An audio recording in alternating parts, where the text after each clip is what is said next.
سورة القارعة مكية. أعوذ بالله من الشيطان الرجيم.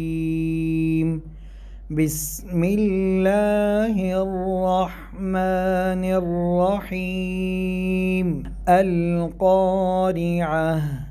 ما القارعة؟ وما أدراك ما القارعة؟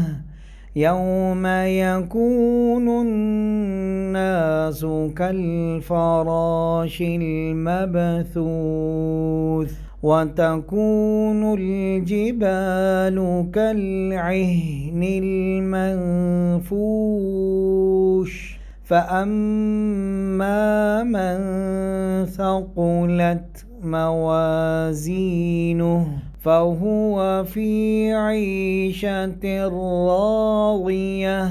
وأما من خفت موازينه فأمه هاوية. وما أدراك ما هي؟ نار حامية.